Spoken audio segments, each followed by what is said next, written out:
Ah, c'est marrant comme question. J'ai l'impression qu'au scénario, plus de liberté. Après, sur la production, en fait, peut-être plus de contraintes. Parce que je pense que le côté professionnalisant, si tu veux, en passant au long métrage, il y a des attentes assez... parfois un petit peu plus lourdes ou certainement plus fortes de la part de tout le monde, des enjeux financiers beaucoup plus importants. Et donc une tension, une pression allant parfois de la production au technicien qui peut, voilà, qui rajoute de la vie.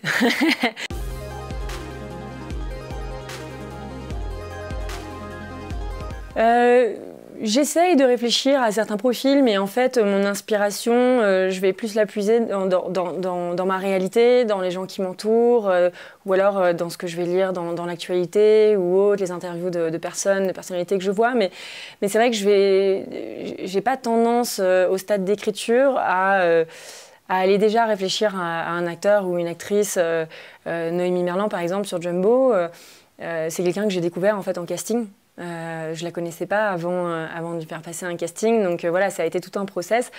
Après, par exemple, Emmanuelle Berco, qui joue la mère, quand j'ai commencé à réfléchir à qui pourrait interpréter ce personnage, ça, à partir du moment où j'ai pensé à Emmanuelle, c'est devenu une évidence.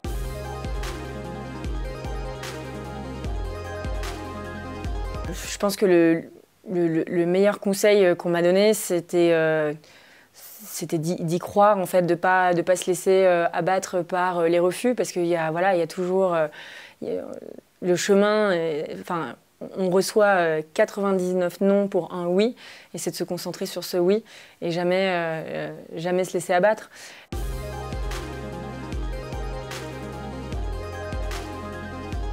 Bah, pour moi, c'est assez complémentaire en fait. Le côté cinéma, c'est quelque chose que j'ai envie de faire depuis toujours et que j'ai commencé assez jeune et tout. Donc ça a d'abord été ça. Et puis après, la musique, pour moi, c'est quelque chose aussi qui me permet de m'exprimer finalement d'une autre manière aussi, de collaborer aussi avec d'autres gens. Burning Peacock, c'était une expérience de ouf. Enfin, voilà, on a sorti un album.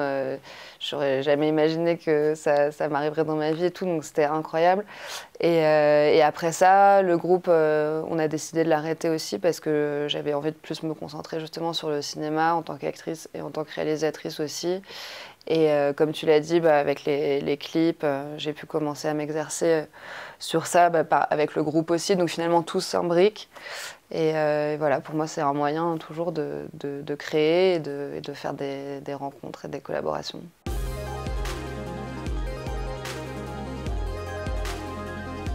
Il y a quand même plein d'éléments qui viennent rentrer en jeu. Après, c'est toujours sur la personne qui va réaliser le projet et le personnage, principalement.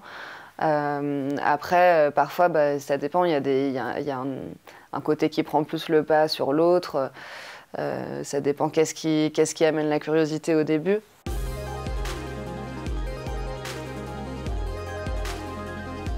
Bah oui, il y en a énormément. Après, forcément, les premiers qui me viennent en tête, c'est un peu les icônes que j'ai eues en grandissant. Moi, j'étais fan de Catherine Deneuve, par les films de Jacques Demy, d'Adjani. Voilà, c'est un peu des femmes comme ça. Mais après, il y a plein de gens de ma génération aussi, ou de celle un tout petit peu au-dessus, que j'admire énormément.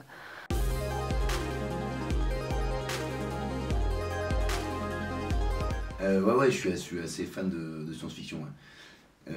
Assez fan de Bradbury, d'ailleurs. Et c'est comme ça qu'on s'est rencontré avec Romain Quirault, le réalisateur. Il a d'abord fait un court-métrage de ce film. Puis après, on a pas mal bataillé pour réussir à faire le long, parce que c'est un film, comme tu dis, qui est un peu en dehors des cases. Un film où il y a des fusées, des voitures volantes. C'est pas tous les jours en France. Et non, c'était une expérience de fou. Et oui, je suis hyper friand de cet univers-là, et je trouve que c'est hyper important qu'on le développe. Et c'est super qu'on ait réussi à faire ce film, qu'il ait marché, qu'il ait même très bien marché, qu'il ait eu des prix, tout ça. Qu'en gros, ça encourage aussi de jeunes, des cinéastes à se dire ok, c'est possible, on peut le faire en fait. On peut aller dans cette voie-là et faire des trucs intéressants sans forcément être en comparaison avec les Américains en fait. On peut le faire à notre manière. C'est un film de science-fiction qui est un peu poétique, tu vois. Je pense que c'est important de continuer à essayer de dessiner le futur, tu vois, à essayer de l'imaginer. Chose où on est aujourd'hui un peu dans un présentisme un peu redoutable, où on commente en permanence la vie de tous les jours, quoi. Et parfois on commente même les commentaires. Ouais, c'est ça. Et donc du coup, il y a un délire où tu te dis que... je veux dire, j'ai pas grandi dans les années 70, mais je sais que dans les années 70 et dans les années 80, on parlait de l'an 2000 tout le temps. C'est-à-dire qu'il y avait une espèce de projection, de dessin de ce qui potentiellement pourrait arriver, tu vois, de voitures volantes, comme il vient de citer, de ces choses-là, etc. Et qui, moi, je pense, nous dirige vers le futur qu'on souhaiterait avoir. Certes, maintenant, la science-fiction, c'est souvent catastrophe, quoi. C'est-à-dire, dès que tu imagines un truc, ben, il n'y a pas d'espoir, quoi. C'est souvent nos futurs, tu vois, mais quand bien même. Et en tout cas, moi, ça m'intéresse toujours.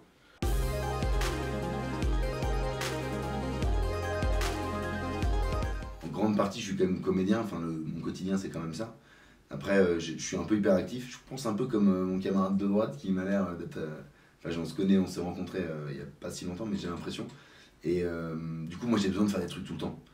J'ai envie aussi d'essayer d'aider de jeunes auteurs réals à monter leurs projets, quoi. Je voyais des potes qui avaient des films géniaux, qui n'arrivaient jamais à les faire, ça durait 2 ans, 3 ans, c'est fou quand même. Et du coup, on a monté cette boîte et on a aidé ces mecs-là à faire des films.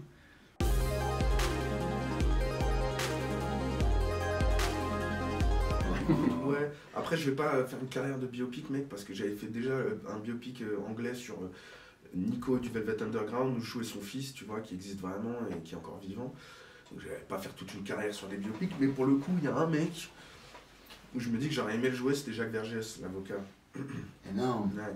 Ah ouais, cool. Et j'ai toujours, il y a un moment, tu sais, je te parlais de mon côté un peu obsessionnel, et une période où tout d'un coup j'avais vu le documentaire de Schroeder, que j'avais trouvé fascinant. Et le personnage, je l'avais trouvé fascinant, et du coup j'ai lu tous ses bouquins, et tout ça, et voilà, je me suis encore plus fasciné pour cette personne, certes très ambiguë et très controversée, et pas forcément aimée, soit détestée, soit complètement, tu vois.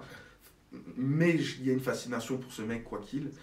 Et je me dis qu'il y a 15 films à faire sur sa vie. Le mec a disparu pendant 7 ans, le mec a défendu tu vois, le FLN, est tombé amoureux d'une meuf qui était condamnée à mort. Enfin putain, c'est une tragédie grecque sa life, le mec, tu vois. C'est engagé en 39-45 à 17 balais, enfin tu vois, il y a de quoi faire, quoi. Tu vois, je pense à des gens que j'admire en tout cas, qui ont des parcours assez ouf, avec des destins parfois tragiques. Il y a Marcel Cerdan, évidemment.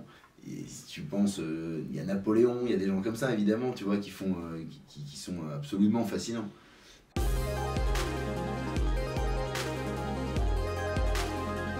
Je crois que le monde du cinéma et le monde de l'armée sont des mondes assez similaires dans le sens où c'est le groupe qui travaille au profit de quelque chose de plus grand. Donc sur un tournage de cinéma, il y a une hiérarchie aussi, il y a des chefs de poste qui commandent des techniciens et tout le monde travaille au profit de quelque chose qui est plus grand, qui est le film, le projet. Et de la même manière, à l'armée, ben voilà, il y a une hiérarchie pour une mission commune. Et le thème de l'armée arrive dans mon cinéma parce qu'effectivement j'ai cette double vie dans mon quotidien et que du coup ma vie à l'armée nourrit celle des films aussi. Mais voilà, c'est 2 mondes qui sont finalement assez cousins.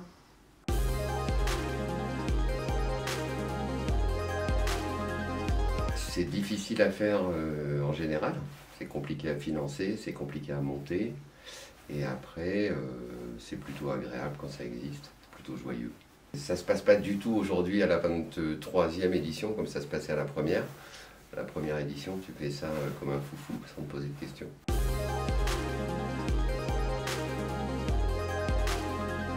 Les films qui sont faits dans un concept de laboratoire en 72 heures sur place, avec de la technologie high-tech, mais avec une contrainte de temps de fait, quoi.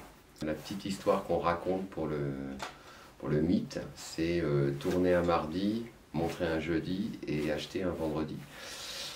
Après, la réalité, c'est qu'on fabrique, moi je fabrique pas grand chose, mais se fabrique environ 70-80 films par an, et c'est 2-3 films qui émergent de ça chaque année.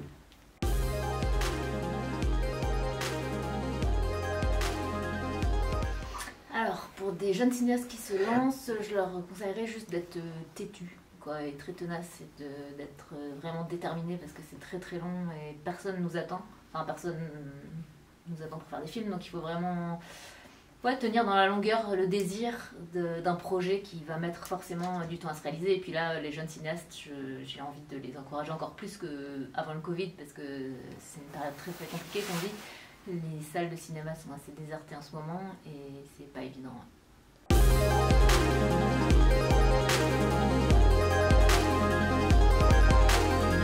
Ah, moi, ça va être les trois frères.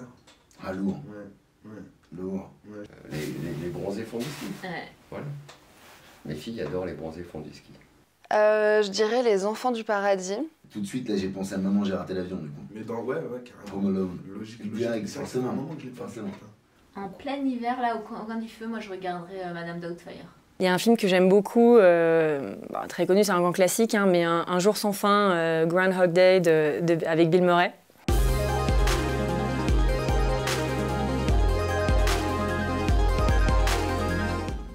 Agréable, gentil, joli. Je dirais riche en expériences multiples, que ce soit du ski aux projections, aux ateliers de coproduction, aux rencontres. Donc c'est un festival riche et varié, un peu rock'n'roll, j'aime bien sympathique. Sinon, Genepi, Sucre. piste. Chaleur, raclette et partage.